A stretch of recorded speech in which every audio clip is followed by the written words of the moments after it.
Konnichiwa, everyone. Welcome to the Weerds podcast, where we talk all things weebish and nerdish. Remember to like, share, and subscribe, and hit that notification bell to keep updated. Today's podcast, Wibbly, Wobbly, Timey, Wimey podcast stuff, covers the TV show Doctor Who. So, Doctor Who, it was first released in November 23rd, 1963, and ran until December 6th, 1989. Then it was revitalized in March 26, 2005. So it's been around for a long time. Quite a bit. Just a little bit. Is it a long time if it's time travel, though? I can see it on his face already. That was so quick. That was so quick. This might have been a bad idea. Yo, you want to talk about time travel real quick? Let's not. Okay. It's just a big ball of wibbly, wobbly, timey-wimey. It's a big snowball going down a hill that's both expanding and shrinking at the same time. And eating itself. Exactly. And also regurgitating itself. Start process all over again. Mm-hmm. Alright, so the summary of Doctor Who is a Time Lord from the planet Gallifrey zips and bubbles throughout the universe, helping the people who are in danger with one or more companions. I wish I could be a Doctor Who companion. Of course, some of them do get... I feel like the companions... I know that it's a show, right? Yeah. But I feel it's all plot convenience. But I feel like the people that he does companion with are there for a reason. You know? I mean, they're there to help stop the Doctor from doing stupid stuff. Right. But I feel Which like they don't always succeed in. Also true. But I feel like there is some other underlying convenience to why they travel with the Doctor. It's because he's lonely. Well, that too. Can you be lonely if you time travel? No, that's why he time travels. Can you not time travel to go back to your first companion, and then when that companion leaves you, just time travel back to the first time? What? This is why I don't talk time travel with you. I love talking time travel. So, Doctor Who was actually originally intended as an educational program to explore scientific ideas and famous moments in history, and then it turned into something else. I mean, I believe it. Yeah. I honestly can see it. It was ended in 1989 due to falling viewing numbers. Also fair. But, of course, out over time and, reruns and DVDs, it was able to be brought back thanks to the fans. Whoa. So it was created by Sidney Newman, C.E. Weber, and Donald Wilson. His executive producers were very various. It's something that's been around since the 60s. But as of 2021, with the new Doctor that was regenerated. Same thing. It's Matt Stevens and Chris Chibnall. The distributor is BBC Studios, and over the time, the production companies have changed. So in 1963 to 1983, it was the BBC. And there was actually a Doctor Who movie that was made by Universal Pictures in 1996. Interesting. And then there's BBC Wales from 2005 to 2018, and then BBC Studios from 2018 to the present. Went through quite the number of changes. I mean, for a show that's been around since the 60s, and I think it is like the longest running sci-fi show in history, it's going to have a couple changes. Is Star Trek not up there? Well, you said one of. I said one of. Oh. I wouldn't. Okay. Well, that's what I missed. I think it's initially. the or one of the longest running, Sci-fi. current running sci-fi shows. Right. Because you remember with Star Trek, there's the Star Trek original and then Star Trek New Generation. So they're different shows throughout time, while in reality, Doctor Who is just one long show. True. So with our experience, what was the first time you watched Doctor Who? My first experience with Doctor Who was junior year of high school in my science class. I don't remember the exact context. I think it was just a free day. And the teacher was like, well, I don't have anything to teach you.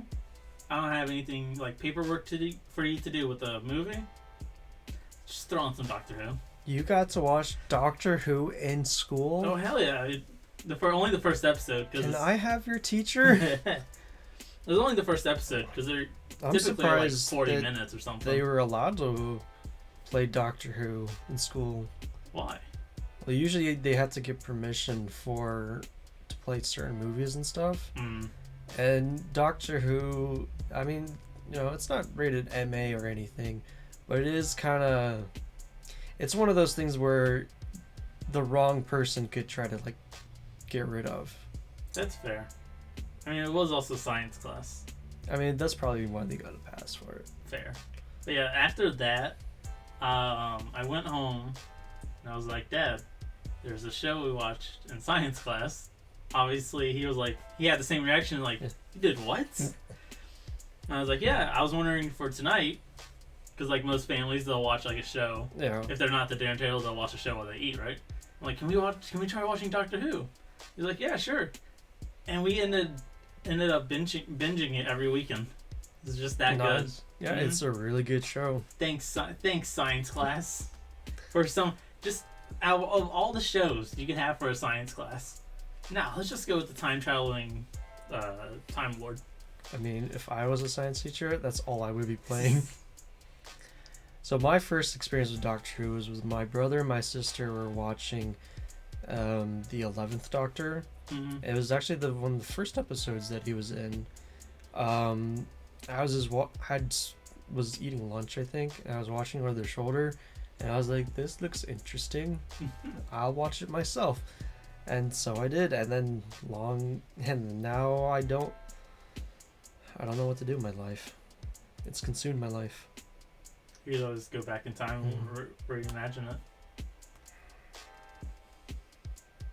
This is going to go on for the whole podcast, ain't it? Yep. We only just started. Okay. Anyways, so what was the first Doctor you saw? Whoever was the Doctor in the first episode. Was it the 9th Doctor? So the revitalized in 2005.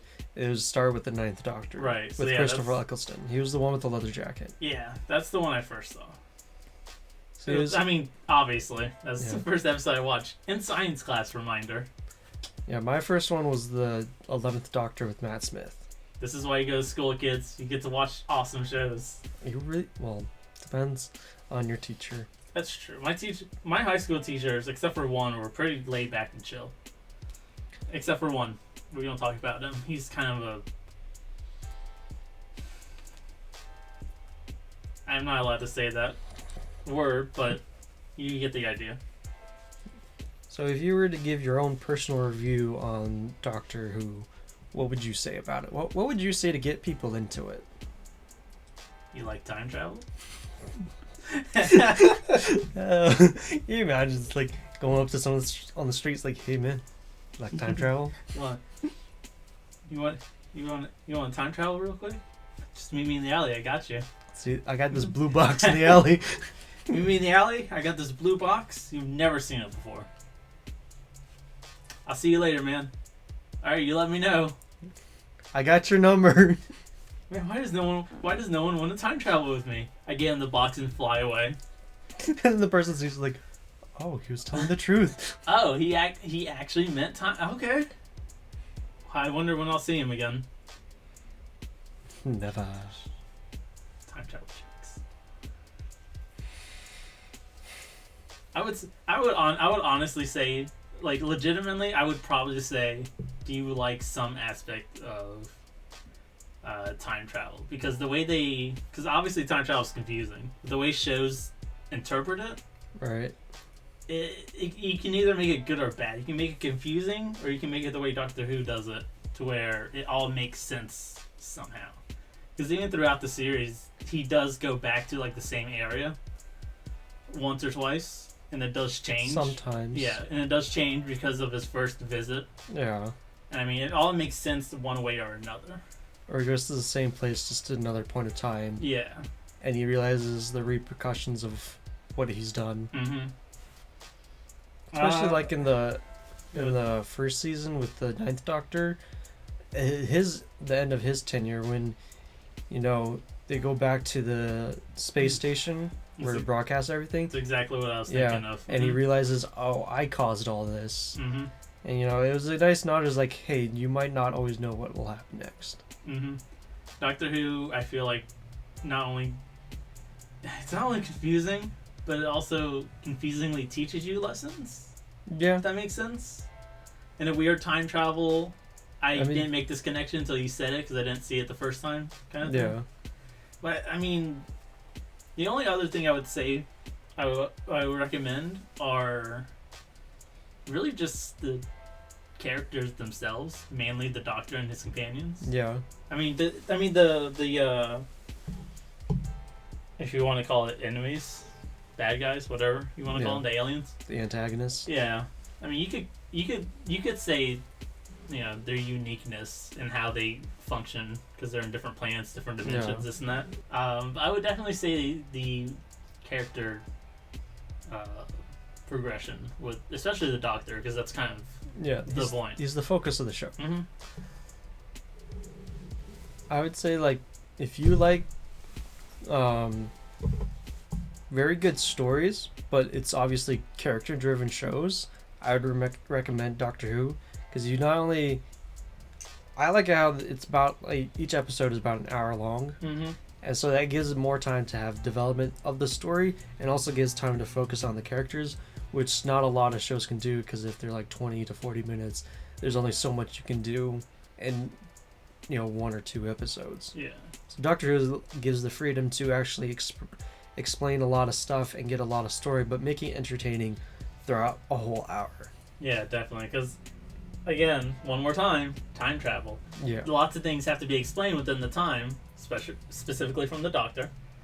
Lots of things have to be explained within the time, not only for plot convenience, but to keep the audience thinking. He does make a good point. I remember that from earlier. Yeah, you want to keep them invested in the story. And you do get invested. You do get invested, definitely. So how... Because I know I've seen more than you have. How many Doctors have you watched of Doctor Who? I think 9, 10, and some of 11. 11's the old dude, right? No, that's 12. Oh, then maybe I have seen the 12th Doctor. I think I've seen 9, 10, 11. I think I may have seen some of the 12th then. So I think the 12th is when they cut it from Netflix. Oh, I see. So I gotta kind of catch up from there. I've seen 9 through 12. I haven't seen the current one because I don't have the DVDs for it. Because I don't have cable or any kind of streaming service where I can watch the current episodes of Doctor Who. Fair. So I'm just waiting for Jodie Whittaker's tenure to finish, so they'll have the collector's edition for her tenure as the Doctor, so I can just watch it all throughout. Mm-hmm. So of the Doctors, who is your favorite that you've watched? I go between the 10th and 11th for their own reasons. I mean, they're actually, to me, 10 and 11 are very similar. That's kind of why. Yeah. They have their different reasons, but at the same time, it's still kind of the same energy. I mean, you really get a good look on how much they're different, and in the Day of the Doctor special that they did, where both 10 and 11 were in it. Mm-hmm. So my favorite is actually 12, mainly because I love Peter. Yeah. Peter Capaldi is such a great actor.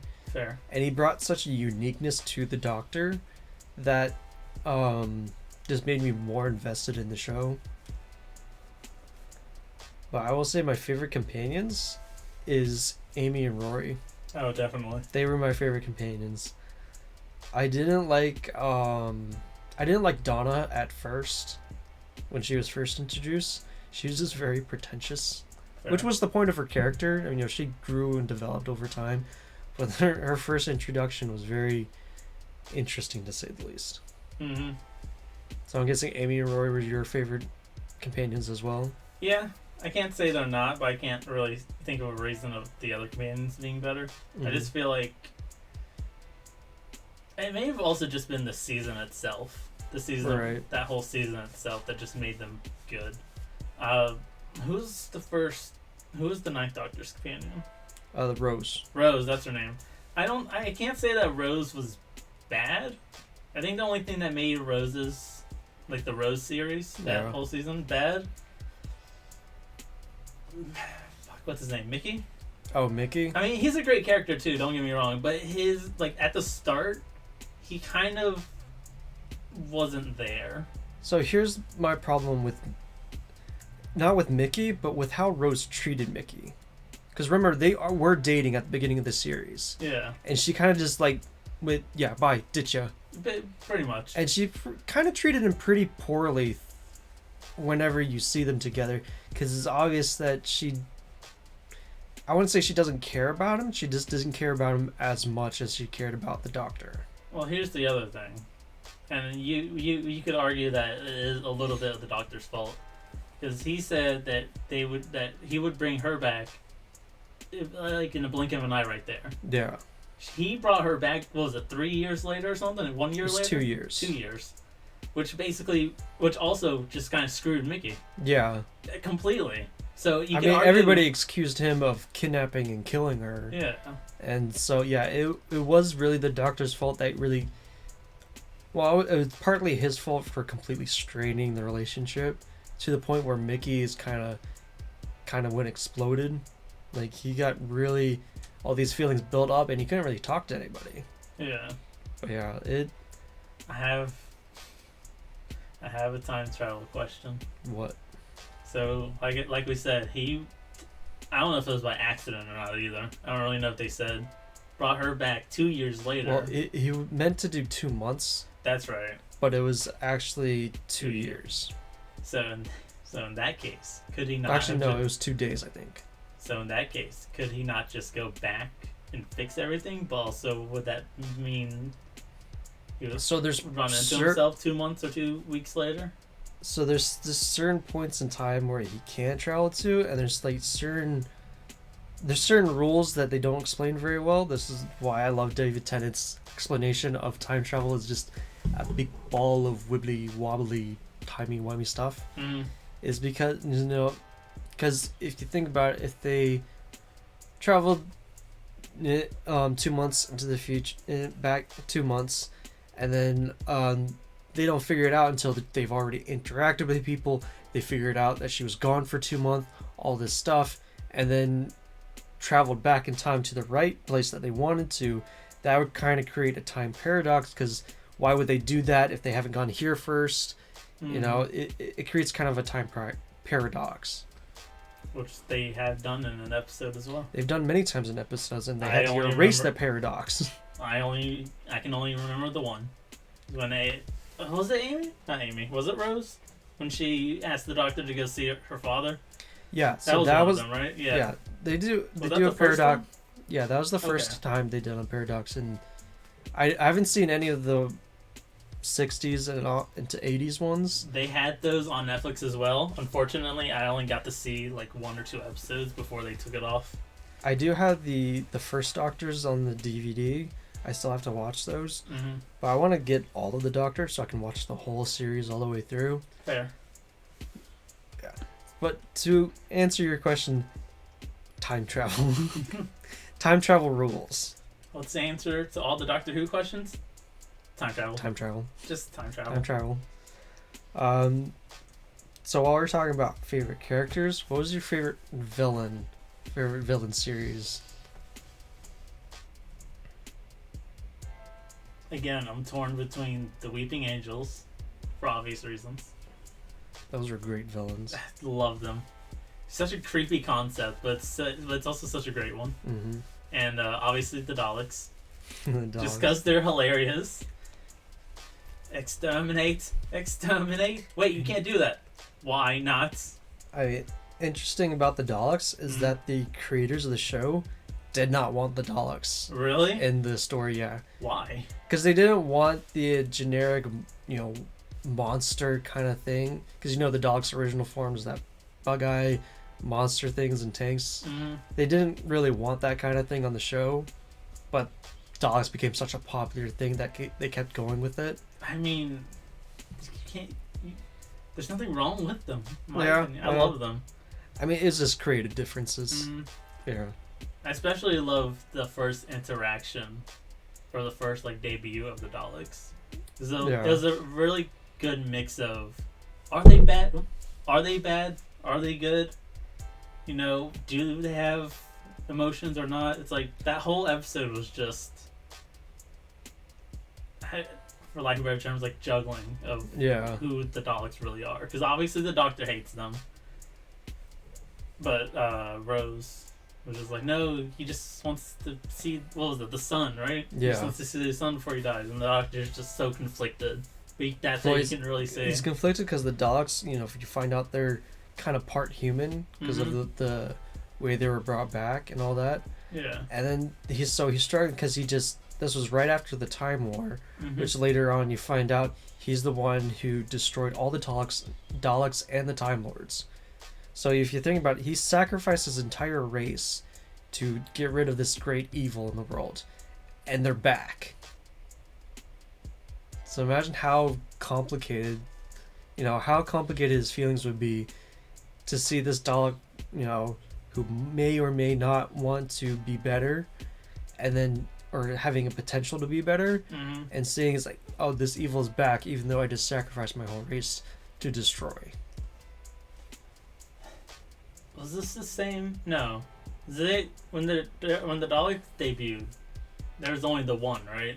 And then later on in the series, they had the reveal, like the whole army that came back. They had the first one, just one, because they had introduced him back. I think it was the episode where they accidentally traveled to like that bunker, and then there's the guy who's collecting all these aliens. Yeah, that was the first introduction, right? Yeah. Yeah, and then later in the last episode of the Ninth Doctors is when the fleet came back. Yeah. Do you think there is really someone who dedicated their life to extraterrestrial stuff and made a real bunker? Not as advanced. In real life? Yes. Not as advanced, obviously, because lots of that stuff is for the show. That's the whole point. Yeah, science fiction. But I'm sure there is some form of it somewhere in the world. Oh, I'm sure there is. Yeah. Do you think it's government owned, or do you think it's both government owned and someone just has their own personal bunker full of it? I feel like someone has their own personal bunker. That's fair. The government's not smart enough for that. Well, I mean, I was gonna say it's obviously the government has it. The government probably has so many bunkers of Area 51. alien stuff. Alien 51. That's where the Ark of the Covenant is. Area 51.5. 0.2. I'd rather visit point. Remember the whole storm Area 51 that happened a few years back? I forgot about that. Someone actually made on social media. I don't remember if it was like all of it, or if it was just Twitter alone. But someone made like, I'm gonna go, rate this place. The funny thing, it was a joke. Yeah, it was Facebook because they're like click, join or whatever. Yeah. Like the Facebook groups or whatever. It was just a joke for him making a Facebook group, and he totally was not serious about it. But it just gained so much following that people were like, "Are we actually going to do this?"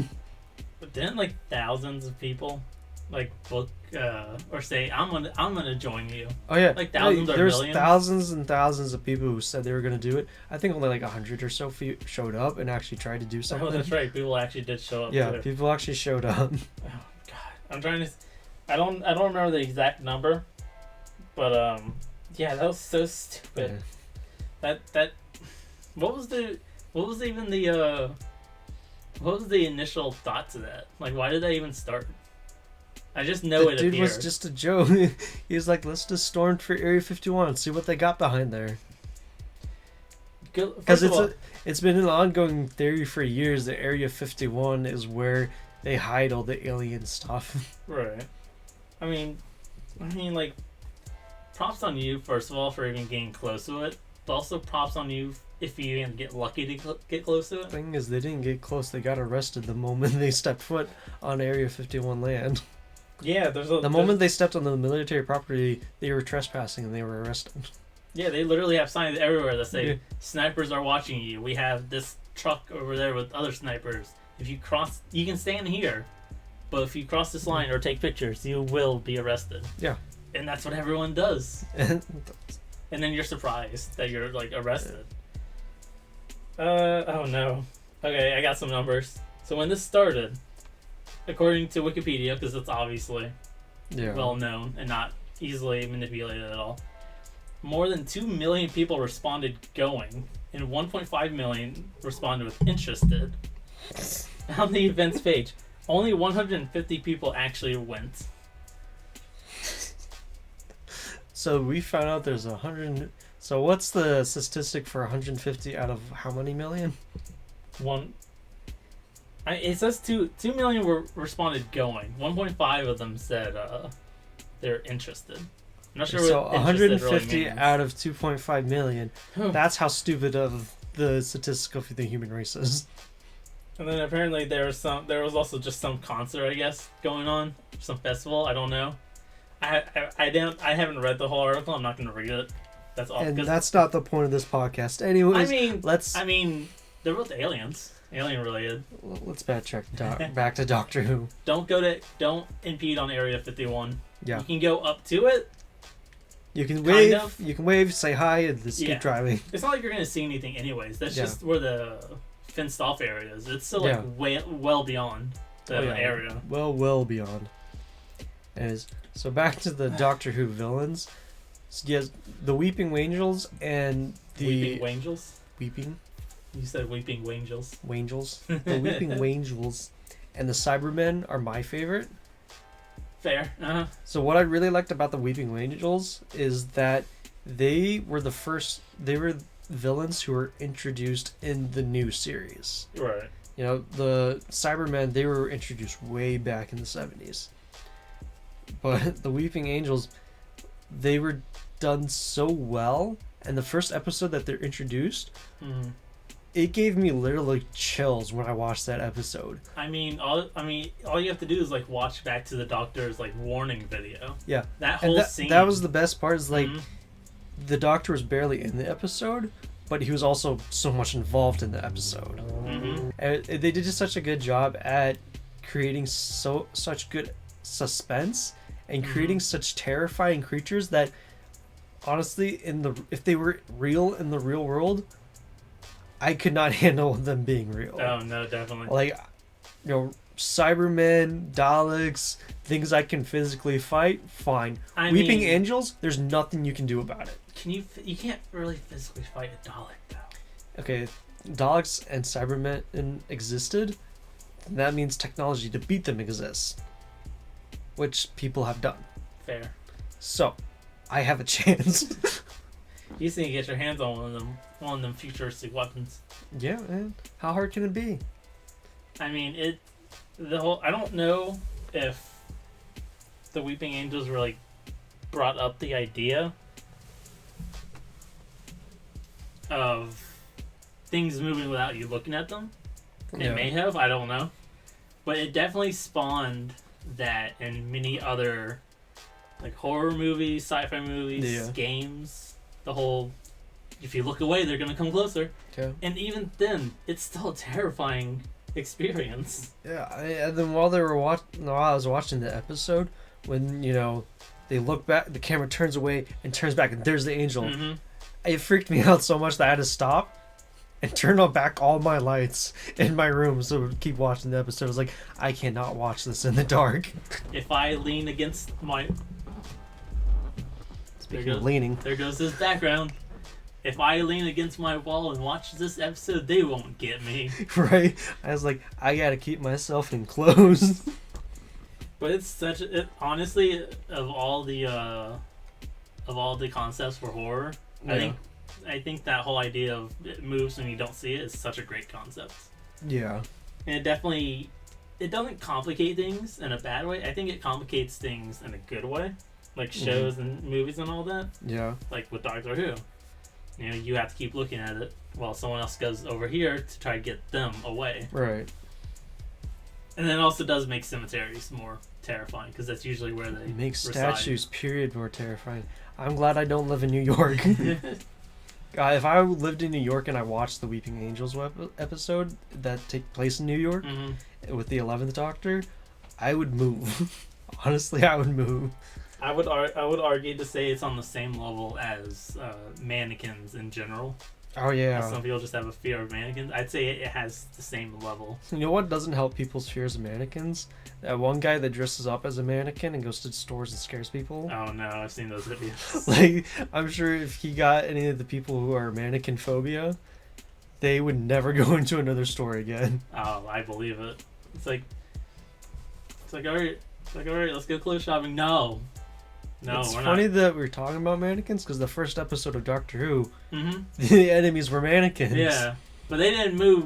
Yeah, exactly. But they didn't move when you didn't look. But I mean, mannequins are still terrifying. That was you. They are. Mannequins are still terrifying. I mean, honestly, I don't have a big fear of them. But that doesn't mean I'm not suspicious. Yeah, right. Especially when you're at a store that has mannequins and you're closing and you're one of the last customers in there. Yeah. And it's just so quiet. I'm like, yeah, I think it's time for me to go. Yeah, I'm glad our store doesn't have mannequins. Our store doesn't need mannequins. 'Cause we What don't are we sell gonna clothes. mannequize? Well, we don't have clothes. Exactly. I mean, well, we do have pajamas. That's even creepier. Yeah. Anyways, moving on. No more weeping angels. Yeah. So, and the thing I liked about Cybermen is how they introduced them back into the series and revamped their design. Mm-hmm. Have you seen their old design? No, but I can look at it real quick. Look at it real quick. Because obviously their old design was made back in the 60s and 70s. Right. So it's not as high tech it is now. I mean, it's still good design, don't get me wrong. What is it? This thing? Yeah, that's the the old design. This looks like it was made in the 60s. Yeah, exactly, right? You can even tell on the mask part that it's just a mask. Exactly. Like, it's not a bad design for its time. No, but if you look at most old things, when you look at it modernly, yeah, it's like, what is this? y'all try. That's all I gotta say. That's hilarious, though. I love it. My favorite episode with the Cybermen is actually the 12th Doctor's. Is near the end with his companion. Oh, what was her name? I think her name was Billy. Oh, did they come back with the 12th Doctor? Mm-hmm. They actually come back a lot with the 12th Doctor. Mm. He gets screwed over by the Cybermen a lot with the 12th Doctor. That's But fair. in the episode, they actually returned to the original design of the Cybermen. It's kind of like bringing it back to the start of when the Cybermen first happened. And his companion, she was turned into a Cyberman over time. Mm. And it's a really emotional roller coaster of an episode because she actually still retains her memory and realization of who she is. So it's really interesting to see, from her perspective as a Cyberman while still being human. Isn't that kind of the whole concept behind Cybermen? Is where they just take out like emotions and feelings and all that. They take out emotions, feelings, everything. I don't remember how that episode ends when they first reintroduce that Cyberman. Don't they like program emotions back or like do something so they give emotions and the feelings Doctor back to them? Put the programming back where there in the Cybermen to remove emotions. There's an inhibitor chip. In them that blocks the emotions, and so the Doctor he turned those off, and turned the inhibitor chips off so that all their emotions return and they realize who they are and what has been done to them. Isn't it just a brain? Isn't it just the brain that's taken out and put in the machines? I don't think they really went basically into detail. They don't. Well, they do kind of more. I don't know the whole aspect of completely what's human left of them as Cybermen. I've always thought it was just the brain. It's mostly just the brain or some organs and stuff. Yeah, but it's when they wake up and they're like, and they're like what? They see the horrible thing that was done to them, which brings on a whole emotional mess inside of them, which short circuits the machine. Yeah. See, that's why I don't want to trust. It's not that I don't trust the machine with my brain. I'm not putting a chip in my brain. No, not really. I mean, sure, eternal life sounds really cool. Not But to that me. kind of defeats the whole purpose of being a human. Here's the hot take. I don't want eternal life. That's fair. I don't want to live this whole life all the time. That's fair. But yeah. Not a lot of people want to for obvious reasons. But I mean, it kind of takes away the whole point of being human. Yeah, I mean, death is part of being human. Yeah. I mean, it all started with some old guy with some form of cancer, wasn't it? oh, this when they did the revamp. Yeah. Yeah. He wanted a more perfect body and perfect life and eternal life. So why would you pick the blandest looking robot? Because he's insane. That's fair. Bland. Remember, kids, if you're bland, you're evil. Obviously. Ow. Alright, so what was your favorite storyline of the Doctor? Out of all of them? Probably Amy and what's his face?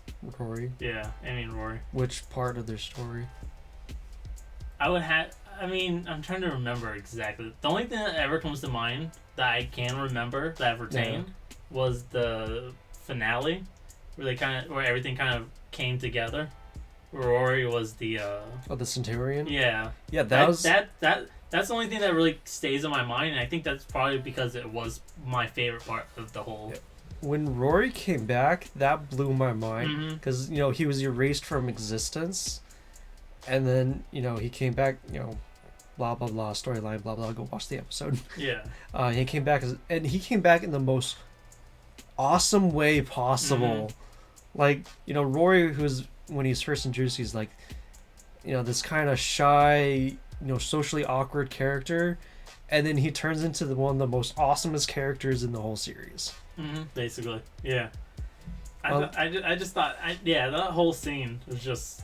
My favorite part of that episode is when Rory punched the Doctor. Mm-hmm. That was so satisfying to watch. I mean, so many people wanted to do that. Right? For so many reasons. So many people want to do that.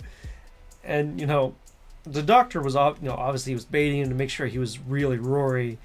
And when he gets up from the punch was the funniest thing. It's like, wow, all right, yes. You can't describe the Doctor in any way besides whatever's happening currently. Yeah. There's no way you can describe him. Because like you said, he just got punched and he came back like, yeah, let's do it. It's like, what? Yes, that's the reaction I wanted. It's like, what kind of psychopath gets punched in the face? He's not a psychopath. He's a sociopath. Same thing. Key differences, but anyways. One's a psi, one's a socio. Yeah. But one of my favorite storylines was it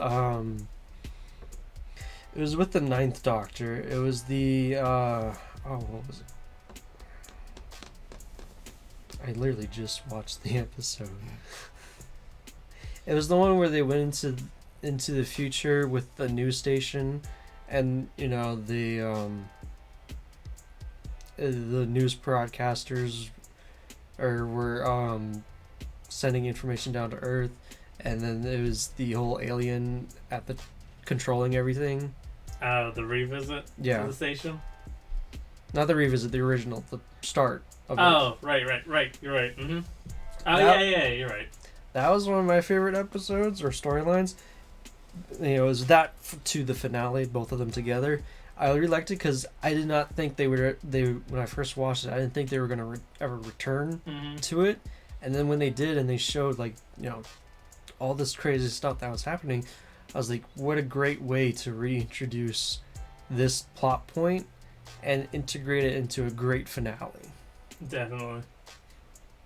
The finales of Doctor Who are really good. Yeah. But it's also the build up to each finale. True. Yeah. I also like all the Christmas specials that they used to do. I think they don't do a Christmas special anymore, or they haven't done one or two at some points. Right. But I always like their Christmas specials. True. Alright, so if you were to give the Doctor Who a rating out of 5, what would you give it?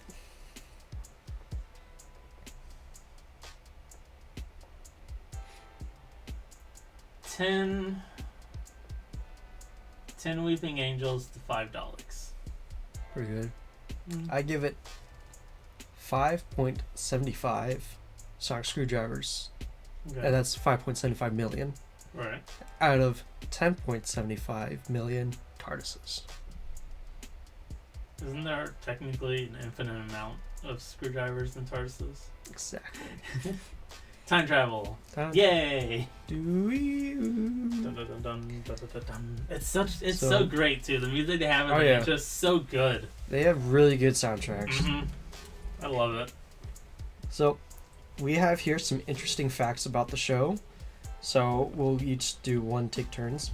So my first one, the Doctor was actually partly inspired by Sherlock Holmes, and funnily enough, the 4th and 11th Doctor has even dressed up as Sherlock Holmes.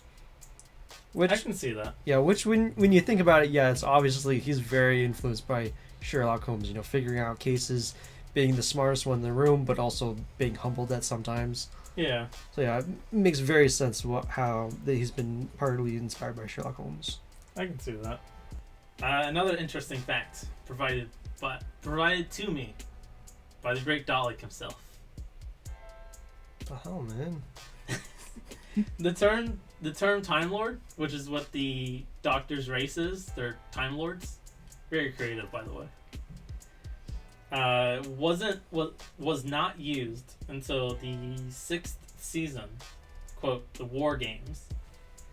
And Gallifrey, right? Yep, Gallifrey. I was so afraid I was gonna mispronounce it. Gallifrey wasn't Gallifrey. Now I'm thinking of Galactic Fries. Gallifrey. Galactic Fries from space. Gallifrey wasn't mentioned by name until 1973. Now I want fries. Galactic Fries. Imagine McDonald's making their way into space. Give Elon Musk a few years. In An Earthly Child, the pilot episode, the TARDIS is supposed to blend into whatever time and place it has traveled to. However, the chameleon circuit, which is what controls that, is broken, so that's why it's stuck in the police box shape. I think it honestly looks good in the police box shape that it is. I mean, that's probably why they kept it. Yeah, and plus I think it would be fun just randomly walking like modern day and be like, I walk this route every day. Where did that police box come from? Right. Like, who? Weird. Then you walk by it the next morning. It's gone. What? Probably think it's like an illusion or something. Isn't that what time travel kind of is? So. In the 1960s and 70s, I read anchovy. Anchovy media. Anchovy media. Archiving media was a very difficult process. Yes, it was. Doesn't help when you don't have punctuations or A's everywhere. More than 100 episodes of the original incarnation was deleted, destroyed, or otherwise lost. Fortunately, though, the series' fan base has been able to step in and help. They provide the network with their own personal copies to help rebuild the infinite Doctor Who library. Yes, I added a word. Is it really infinite? I mean, it's time travel. Give it a few years.